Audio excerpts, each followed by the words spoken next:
వాహన తనిఖీలు నిర్వహిస్తున్న పోలీసులకు ఓ వాహనదారుడు చుక్కలు చూపించాడు. పోలీసుల వాహన తనిఖీలను అడ్డుకొని జాతీయ రహదారిపై హంగామా సృష్టించాడు. తమ విధులకు ఆటంకం కలిగించిన యువకుడిని పోలీసులు అదుపులోకి తీసుకుని పోలీస్ స్టేషన్కు తరలించారు. సంగారెడ్డి జిల్లా చోటకూరు మండలం తాడ్దాన్పల్లి టోల్ ప్లాజా వద్ద గల నాందేడ్ అకోలా 161వ జాతీయ రహదారిపై జోగుపేట సీఐ అనిల్ కుమార్ ఆధ్వర్యంలో డాగ్ స్క్వాడ్తో పోలీసులు వాహన తనిఖీలు నిర్వహించారు. మాదక ద్రవ్యాలను అడ్డుకట్ట వేసేందుకు పోలీసులు పటిష్ట చర్యలు చేపట్టారు. నిబంధనలకు విరుద్ధంగా నడుపుతున్న వాహనాలను గుర్తించి సీజ్ చేశారు. నెంబర్ ప్లేట్లు లేని వాహనాలను, సరైన ధ్రువపత్రాలు లేని వాహనాలను, మద్యం సేవించి నడిపే వాహనాలను గుర్తించి వాటిని సీజ్ చేశారు.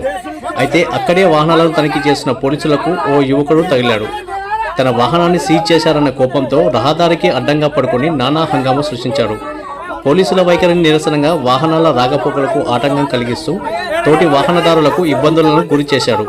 పోలీసులు తమ విధులకు ఆటంకం కలిగించడంతో ఆ వ్యక్తిని అదుపులోకి తీసుకుని పోలీసులు పోలీస్ స్టేషన్కు తరలించారు.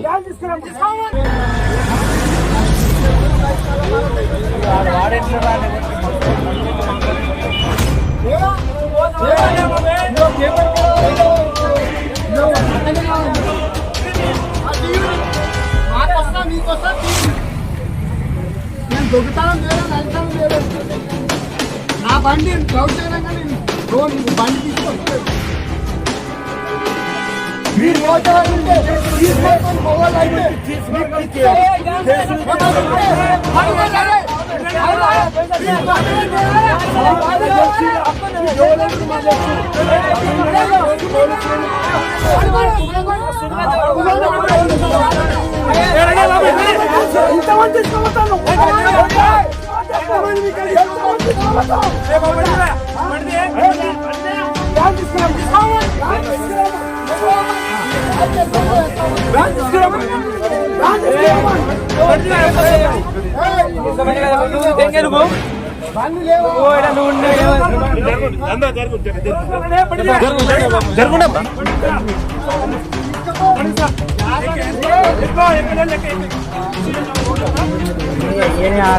ఆయన